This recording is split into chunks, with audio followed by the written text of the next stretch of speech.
At this point, we're all taking our directives and our lead from Interior Health, and there's been a number of meetings that have been had between all the service providers. So everybody's working with this to the best within what's capable for them. Are you worried yourself about this? I'm worried and I'm not worried. I think we all have due diligence. The no handshaking, of course, that's going to change things a little bit because we're all about giving people, a hug and those kind of things. And I think it's going to be difficult. The more people are sick, it could be something as simple as the everyday flu. And yet we're going to be exclusionary because we don't know if it is just a flu bug. So. Have you seen any cases now of the flu?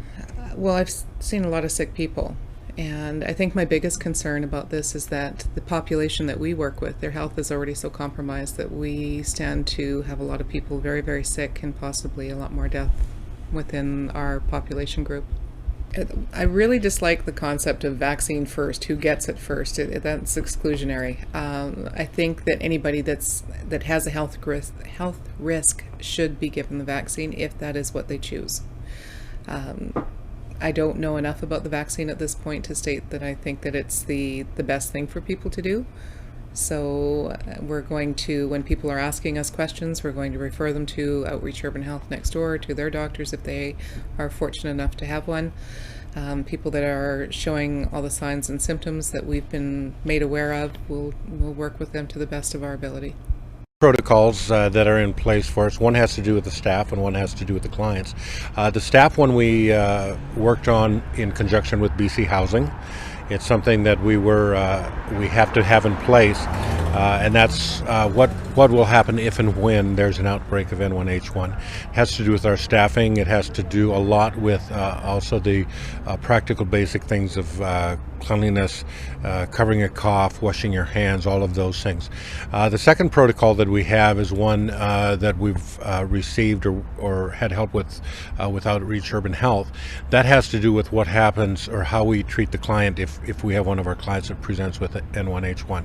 And that has to do, again, of course, with practical things like cleanliness, but also isolation and distance and that sort of thing.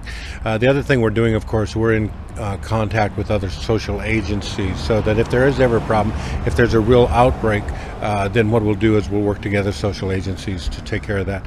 The good news is that I heard today we're going to be starting vaccinations next week, it looks like. So we're hoping that, of course, is going to help get on top of it before anything serious happens. From what I understand, they're going to try to cover the entire population, homeless population here in Kelowna. My understanding is that they have enough vaccines for that. The vaccinations will take place either at Urban Outreach Health. We'll also set up a clinic in our hostel itself to serve our clients and our staff and partner with Outreach Urban Health that way to get the vaccinations out. Are you worried about it? It's I don't know if worried. I don't think I'm worried. I think we're taking the right precautions. It's not something that we should be fearful of, but we don't want to ignore either. So we're doing the best we can. And my understanding, it's a strain of the flu. It can be more serious than some of the other strains, but a lot of it is common sense. And the other thing is, for any staff, if they're sick, they stay home. We don't allow them to come to work. Have you seen any cases yet at all here? We have.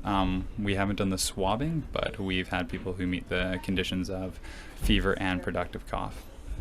Are they classified, the homeless population, as one of the high risk, do you think? I would say so, mainly due to the chronic health issues that are definitely overrepresented in this population. Great. Have you seen anything like this before? Not in my experience in the last few years, but again, it is very similar to what we get with the seasonal flu that happens every year. Why do you have a mask on? I have a feeling I got the H1N1 virus or whatever. How do you know? I've just been sick, and my roommate downstairs told me that he's been diagnosed with it. So. And what kind of symptoms do you have? Fever, hot and cold, cough until I can't cough anymore, short of breath. So I got a weak immune system as it is anyways. Yeah, I'm HIV positive, so. I see. So that's probably quite dangerous for you, being HIV positive. Oh yeah, I get pneumonia and whatnot all the time, chronic bronchitis and whatnot. So. And so will you be taking the vaccine when it comes in? Oh yeah. Yeah, I take all vaccines.